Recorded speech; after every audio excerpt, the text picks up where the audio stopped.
Olá, meus caríssimos irmãos de fé. Vamos hoje, nessa manhã de sábado, continuar as nossas reflexões, o nosso estudo sobre o Tratado da Verdadeira Devoção à Santíssima Virgem Maria, de São Luís Maria Grignon de Montfort. Nós estamos aqui na primeira parte, né? Chegamos assim, é o primeiro capítulo, né? Deste tratado sobre a necessidade da devoção à Virgem Santíssima. Estamos vendo os artigos dentro deste capítulo. Já terminamos o primeiro artigo. Estamos agora no segundo artigo, nas consequências dessa devoção. Semana passada vimos Maria como Rainha dos Corações. Nessa semana vamos iniciar aqui uma segunda consequência, que é Maria é necessária aos homens a fim de alcançarem o seu fim último. Não sei se vamos concluir esta segunda consequência hoje, mas iniciar nós vamos fazer isso a partir de agora.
Então, o título já nos esclarece muita coisa daquilo que nós vimos nos vídeos anteriores. Para São Luís, Maria é necessária aos homens. Aos homens aqui, uma figura de estilo. Nós conhecemos as figuras literárias e sabemos quando ele utiliza aqui. Maria é necessária aos homens. Se eu não estiver equivocado, São Luís está utilizando uma metonímia. Ou seja, ele está trocando a palavra humanidade e substituindo pela palavra homens, né? Perfeitamente possível na língua, não quer dizer que está excluída as mulheres aqui, simplesmente uma forma estilizada de escrever e muito comum, por sinal, né? A fim de alcançarem seu fim último. Então, Maria é necessária aos homens, é necessária. Esta é a compreensão, a convicção de São Luís. E nós já vimos que ele já mencionou isso nas páginas anteriores, mas como eu alertei a vocês, São Luís ele vai demonstrando aqueles pontos em que ele acredita e no decorrer do texto ele vai aprofundando sobre essa necessidade. Ele vai aprofundar agora. Veja o que ele diz. É o parágrafo 39. Em segundo lugar, porque ele começa assim? Porque em primeiro lugar ele disse que Maria é rainha dos corações. Todos aqueles que aceitam a devoção a Nossa Senhora conquistam para si este privilégio de ter Maria como rainha dos seus corações, rainha da sua vida, rainha da sua história. Então, em segundo lugar, deve-se concluir que a Santíssima Virgem, por ser necessária a Deus, necessidade essa que se pode chamar de hipotética, porque Deus não precisa de nada, Deus é todo-poderoso, né? Mas ele faz aqui uma hipótese, é uma consideração de São Luís em razão de sua vontade. Por que Deus necessita de Maria? Porque ele quer necessitar. Não que ele necessite objetivamente, ele simplesmente quis que fosse assim. Então, levando em consideração a vontade de Deus, nós chegamos a esta conclusão. Deus precisa de Maria. Então, entenda, Deus precisa de Maria. Por quê? Porque ele quer precisar. Simplesmente isso que São Luís está dizendo. É bem mais necessária aos homens. Ora, se Deus quis precisar de Maria, os homens precisam muito mais dela. E homens, entenda, mais uma vez, humanidade, todos os seres humanos. Para quê? Para que cheguem ao seu fim último. Qual é o fim último do ser humano? Quando você escuta essa expressão fim último, você tem que entender o seu objetivo principal. Qual é o objetivo principal da vida de um ser humano? Conhecer, amar, servir a Deus. 3 coisas que nós precisamos fazer ao longo da nossa vida, entre o nosso nascimento e a nossa morte. São 3 coisas que nós temos que nos esforçar para fazer. Conhecer, e conhecendo, amar, e amando, servir. A quem? A Deus. Esse é o nosso fim último. Por que Maria é necessária para nós, seres humanos, para que nós possamos conseguir conhecer, amar e servir a Deus? Como se a devoção a ela não fosse a mais necessária e consistisse apenas numa devoção a mais. Eu pulei aqui uma parte. Desculpa. A frase completa é essa. Portanto, não se deve misturar a devoção à Virgem Santíssima com as devoções aos outros santos, como se a devoção a ela não fosse a mais necessária e consistisse apenas numa devoção a mais. O que São Luís está dizendo? Aquilo que ele já disse em outro momento. E nós alertamos sempre, e gosto de repetir isso, quantas vezes forem necessárias eu vou repetir. São Luís apresenta as ideias e chega um determinado momento que ele aprofunda essas ideias. Este é o momento que ele está dizendo. A devoção a Nossa Senhora não é opcional. Ser devoto a São Francisco de Assis é a sua opção. Você pode ser devoto a São Francisco de Assis, como você pode não ser. E ser devoto de Santo Antônio pode não ser, pode ser devoto de Santa Rita, talvez não. Ser devoto de São Luís Maria Grignon de Montfort, São Luís, rei da França, ou ser devoto de Santa Catarina de Sena, ou ser devoto de Santa Teresa, ou ser devoto de São João. Enfim, existe uma lista enorme de santos que você pode ser devoto ou não. Mas a defesa de São Luís é que Maria não é escolha, Maria não é opcional, Maria é uma necessidade para nós, seres humanos. Esta é a sua defesa neste livro que eu tenho aqui em mãos. O douto e piedoso Soares, da Companhia de Jesus, ou seja, dos jesuítas, o sábio e devoto Justus Lipsius, doutor de Lovaina, e muitos outros provaram irrefutavelmente, seguindo os sentimentos dos padres, entre os quais Santo Agostinho, Santo Efrem, diácono de Edessa, São Cirilo de Jerusalém, São Germano de Constantinopla, São João Damasceno, Santo Anselmo, São Bernardo, São Bernardino, São Tomás de Aquino, São Boaventura, e a lista poderia seguir. São Luís parou nesses aqui, mas ele poderia falar de muitos outros santos, né? Que a devoção à Virgem Santíssima é necessária à salvação, sendo uma marca infalível de reprovação. Mesmo na opinião de Ecolampádio, nome bonito, e outros, não ter amor e estima pela Virgem Santa, e que, ao contrário, é marca indelével de predestinação dela ser devoto total e verdadeiramente dedicado. Uma construção aqui no estilo de São Luís, uma construção clássica, né? Mas São Luís está dizendo a mesma ideia de antes. Maria é necessária. E nesse parágrafo 40 aqui que nós estamos, ele está utilizando os argumentos de vários sábios, de vários padres, de santos, de jesuítas, de estudiosos, e vai citando aqui um montão de gente. Depois, parágrafo 41. As figuras e palavras do Antigo e do Novo Testamento dão prova disso. Se alguém aí acha que é um exagero de São Luís, aí ele convida, leia a Bíblia, leia o Antigo e leia o Novo Testamento. E aí você vai perceber que as intuições, os exemplos dos santos confirmam, e que a razão e a experiência aprendem e demonstram. O próprio diabo e seus seguidores, pressionados pela força da verdade, a miúde se viram obrigados a confessá-lo com desprazer.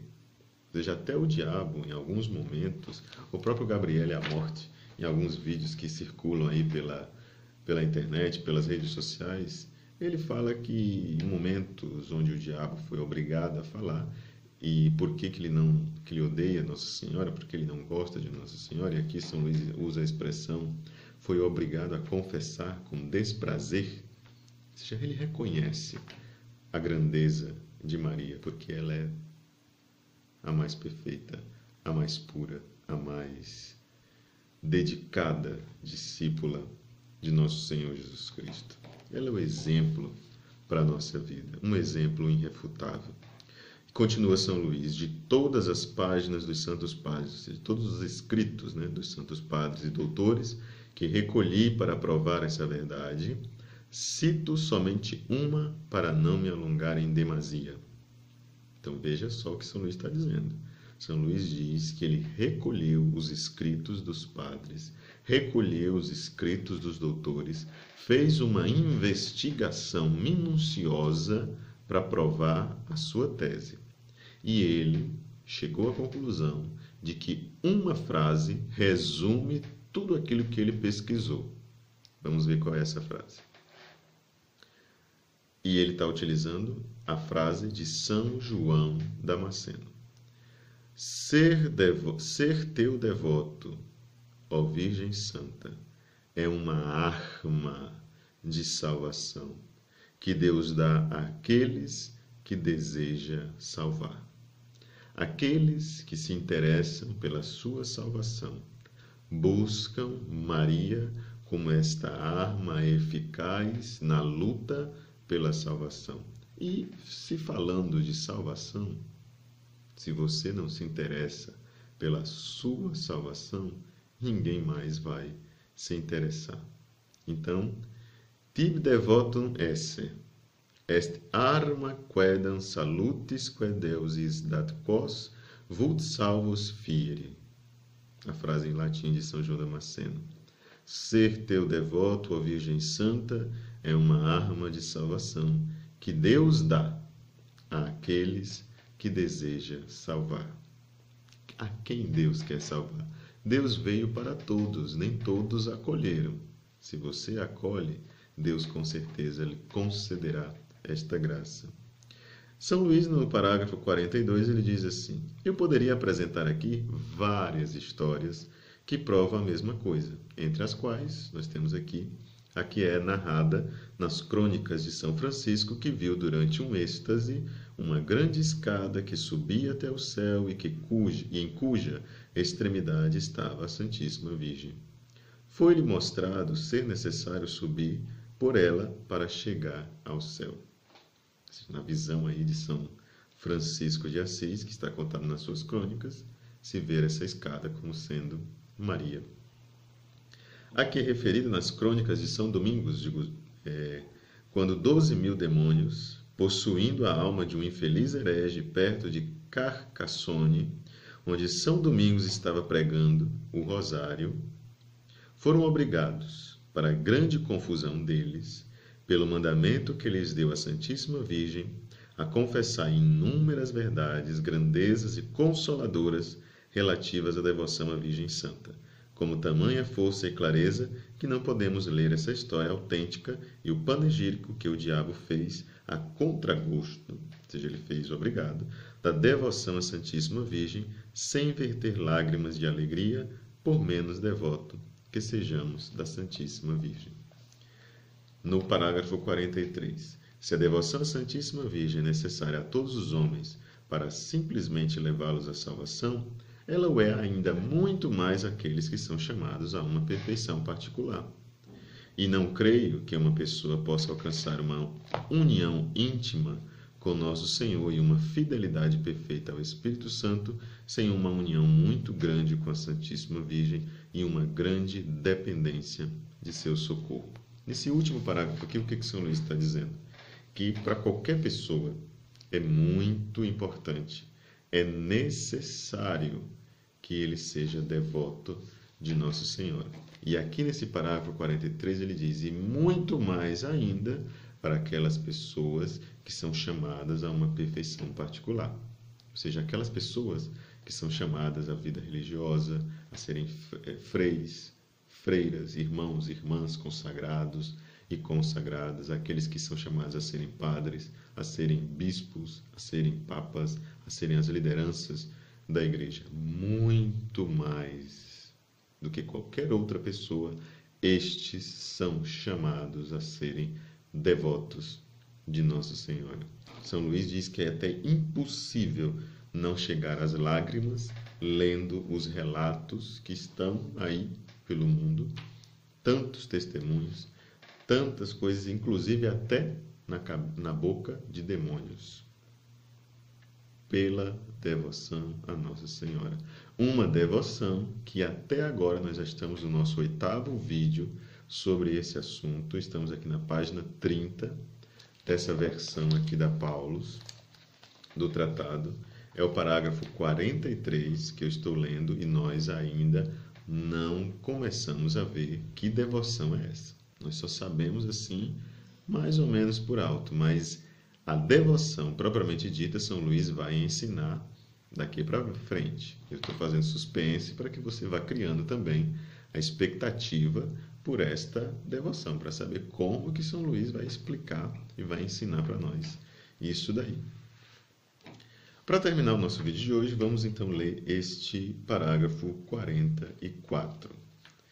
Foi Maria somente quem encontrou graça diante de Deus, sem auxílio de nenhuma outra simples criatura. Não foi senão por ela que todos aqueles que encontraram graça diante de Deus, depois dela, puderam fazê-lo, e não será, senão por ela, que todos aqueles que vierem depois poderão encontrá-la. Ela estava cheia de graça quando foi saudada pelo arcanjo Gabriel, e foi preenchida sobremaneira, de tal modo, de graça pelo Espírito Santo, quando ele a cobriu com a sua sombra inefável. E ela aumentou de tal modo, dia a dia e de momento a momento, essa dupla plenitude que chegou a um ponto de graça imensa e inconcebível. Desse modo, o Altíssimo fez dela a única tesoureira de suas riquezas e a única dispensadora de suas graças, para enobrecer, elevar e enriquecer quem ela quiser, para fazer passar, apesar de tudo, quem ela quiser pela porta estreita da vida e para dar o trono, o cetro e a coroa de rei a quem ela quiser. Jesus é sempre e em toda parte o fruto e o filho de Maria, e Maria é em toda parte a árvore verdadeira que dá o fruto da vida e a verdadeira mãe que o produz. Palavras incríveis aqui, belíssimas de São Luís. Incrível é o modo de falar, né? Porque é totalmente crível. E dispensam comentários essas últimas palavras aqui de São Luís. São Luís está simplesmente exaltando e reforçando aquilo que ele já disse. Se você que é católico ou que não é católico, ou que não sei nem o que você possa ser, né? Porque hoje em dia a gente tem muitas denominações, inclusive ateus, se lhe resta ainda dúvidas da necessidade que nós temos da devoção a Nossa Senhora, não se apresse. Continue assistindo os nossos vídeos, continue nos acompanhando nesse estudo, passo a passo, indo, evoluindo aqui no Tratado de São Luís, explicando essa devoção, que quando chegar ao fim, se você ainda não estiver convencido de que nós devemos ser devotos de Nossa Senhora, porque o seu coração é muito duro, ou porque você não entendeu o que nós falamos aqui. Então você tem essa oportunidade. Se você perdeu alguma coisa, nós estamos ainda no 8º vídeo, né, como se fosse uma 8ª aula sobre o tratado, retorne lá para o primeiro vídeo, né? Nós estamos fazendo esses comentários aqui de São Luís desde o primeiro sábado de outubro. Então é só você pesquisar, voltar aí nos vídeos do canal e você vai encontrar toda. Tem a playlist, inclusive, né? Você vai na sequência aí dos vídeos e vá assistindo e assista outra vez para que você entenda muito bem aquilo que nós estamos fazendo. Se for possível, também você pode procurar aí nas livrarias católicas. Na própria Paulus tem essa edição aqui, que é uma edição de luxo, né? Clássicos. Essa coleção aqui se chama Clássicos do Cristianismo. E aí você procura por esse título aí, São Luís Maria Grignion de Montfort, Tratado da Verdadeira Devoção à Virgem Maria. Ficamos hoje, então, por aqui. Vamos, daqui a pouco, ter o nosso vídeo sobre a liturgia do primeiro domingo do Advento. Estamos iniciando neste final de tarde, né? Já começamos a partir de amanhã, no finalzinho do dia, né? Para amanhã, nós começamos o ano C do tempo litúrgico, no primeiro domingo do Advento, que é o primeiro domingo do ano litúrgico para a igreja. Você já sabe disso com certeza, se você acompanha o nosso canal aqui. Se você não acompanha, então aproveite para se inscrever, ativar o sininho para receber as notificações, atualizações do nosso canal e espalhe aí esse nosso vídeo por onde você quiser, nas suas redes sociais, pelo WhatsApp, mande link, ajude o nosso canal a crescer cada vez mais. A você, só tenho que agradecer, estar aqui conosco e até o nosso próximo vídeo, que é daqui a pouco, às 17 horas.